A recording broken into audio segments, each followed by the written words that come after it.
Riff, and I'm at Lipscomb University, and I have the pleasure of being with Stephanie Lane. And Stephanie is one of our co-directors of a testing and training center in Georgia.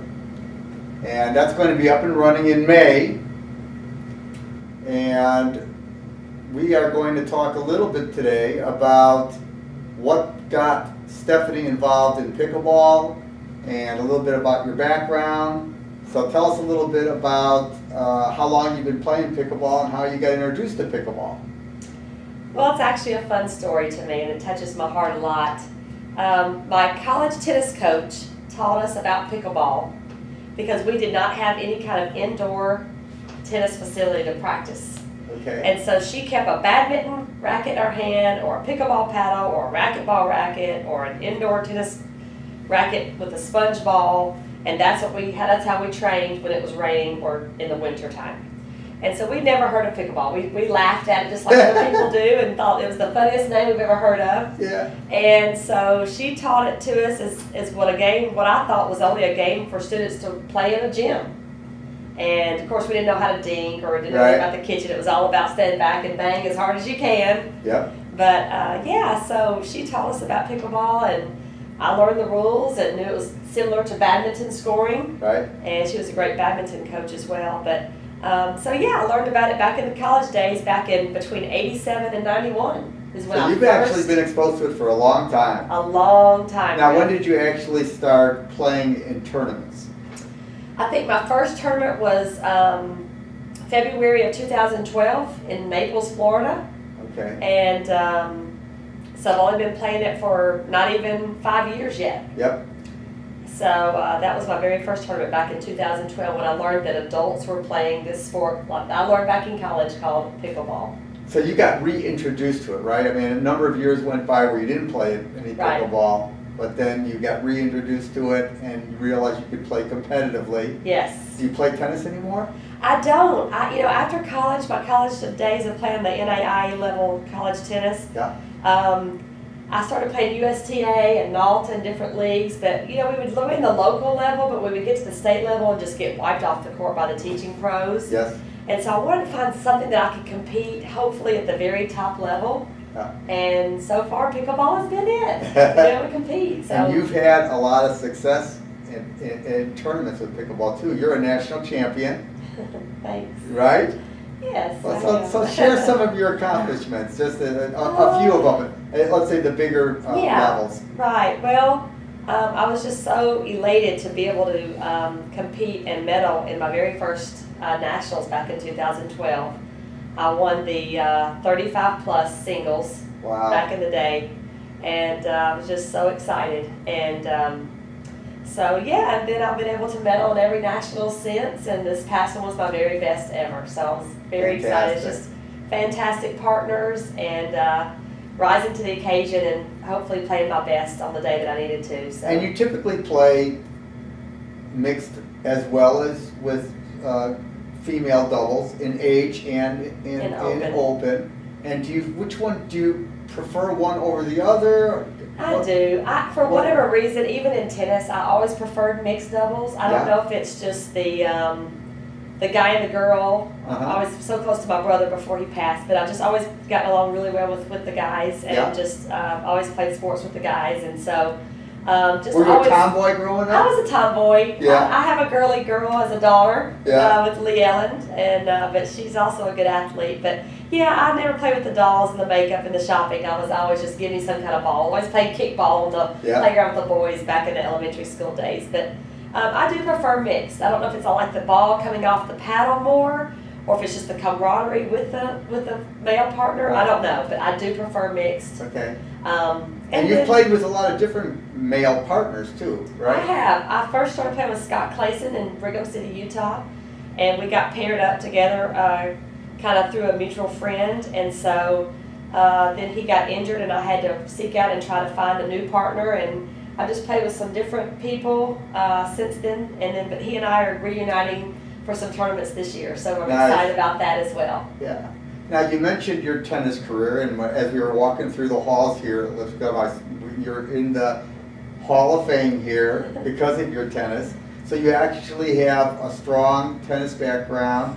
Now, how does that relate to pickleball? Because I've talked to people where they thought that sometimes the tennis has actually hurt them, and a lot of people say no, it's done nothing but helps them. So what's your perspective on it? Well, it's kind of funny because when I played tennis, I was pretty much a ground stroker only. I really never learned the proper technique on how to volley. I just kind of hid behind my ground strokes and was able to do well that way. But, you know, tennis I thought was just a nice transition right into pickleball. But pickleball is where I've learned to volley, and it's still a work in progress, and how to dink. And so, yeah, I think they go hand in hand. I really do. There's aspects of it to where I wish I could take away my big backswing from the tennis days, but once you learn that and the two-handed backhand, you know, I've always used that. So it's easy to just, you know, transition right into pickleball, but trying to shorten the backswing, and I had to learn a one-handed backhand, and then the volleying really helped me a lot. So even when I went back to tennis for a few years at the beginning there, I was a much better volleyer because of pickleball. So it can't, I don't think it can hurt your tennis game. At least I don't think it can. So, but the tennis days are over and pickleball is here forever. So. all pickleball now, all pickleball now, for sure. So now, you got involved with the IPTPA right from the beginning. What drew you to, you know, the IPTPA as an organization, and, you know, talk a little bit about your teaching background, because you're a teacher, and that is an asset that we think is extremely important as far as having people that have strong credentials as a teacher, because you could be a great player, not necessarily a really good teacher, and you've got both of them. So talk a little bit about your teaching background, and, you know, how you've kind of taken that and made it applicable for pickleball.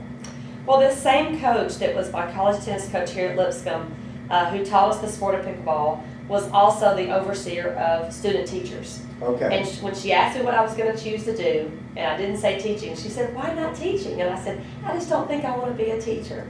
And so, long story short, I became a teacher, and it was because of her. It was mainly because of her influence. She really was a mentor.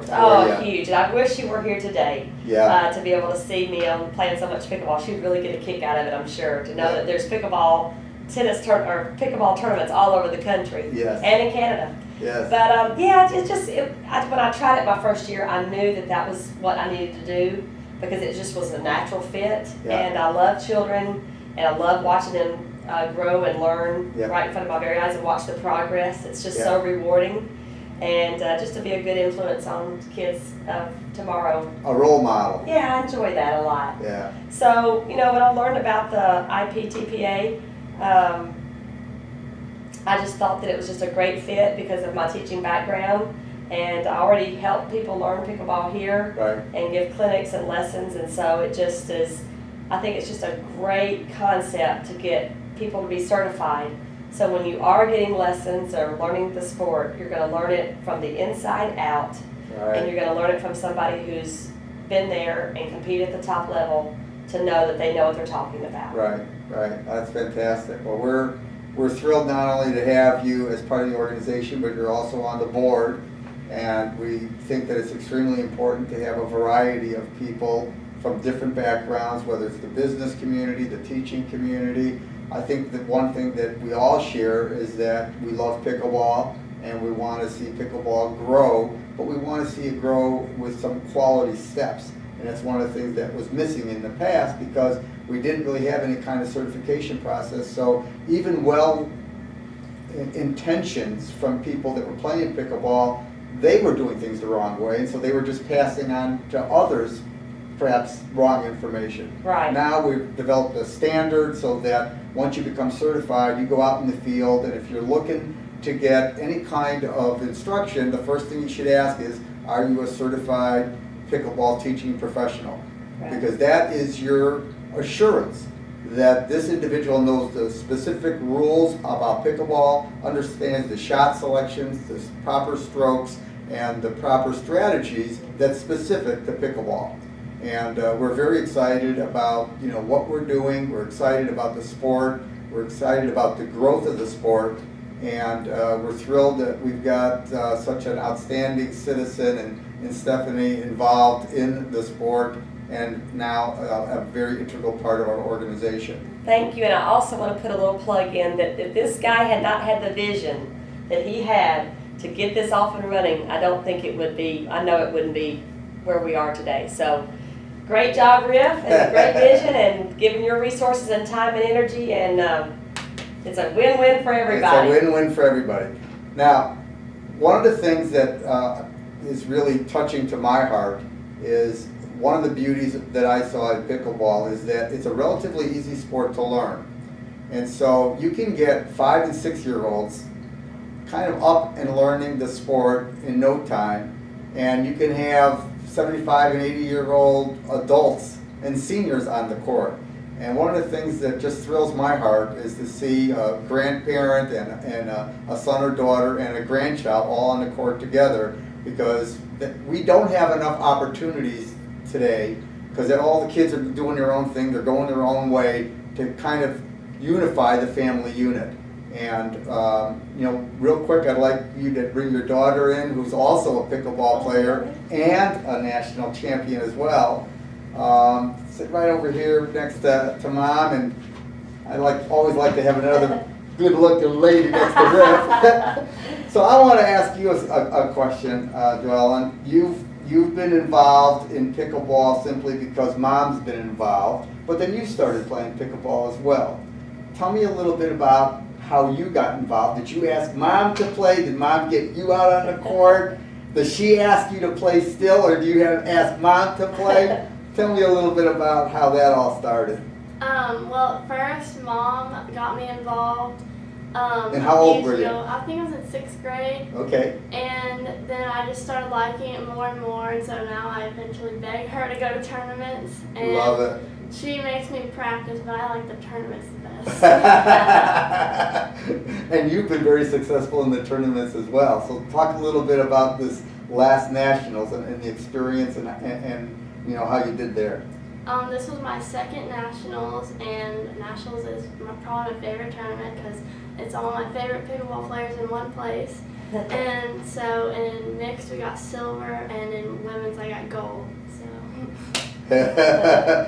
So who are some of your favorite pickleball players of all time that you mentioned? Tell me some of the people that are your favorites. There's a lot. So, okay, go ahead. Josh Grubbs, Dave Weinbach, Wes Gabrielson. I just look up to those people a lot, and they're some of my heroes. Yeah, I look up to them a lot too. They're great players and they're great people as well. Now, let me ask you this question. You said a little bit about how you got involved in pickleball, and obviously you're a national champion, so you've excelled at the sport. How has pickleball affected your family and your relationship with your mom?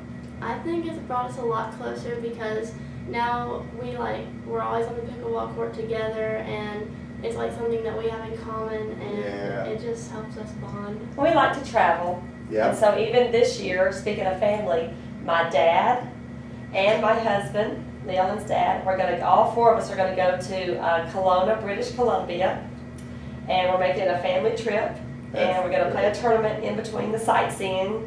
So that's just so exciting to me that pickleball can get my family out to see the beautiful Canadian Rockies, and see some more of our favorite pickleball people along the way. Yeah, that's fantastic. Well, thanks so much for joining me today. Thanks, Riff. Thanks so much for sharing your story. And I just got one last comment that I want to make. And that is, we love pickleball!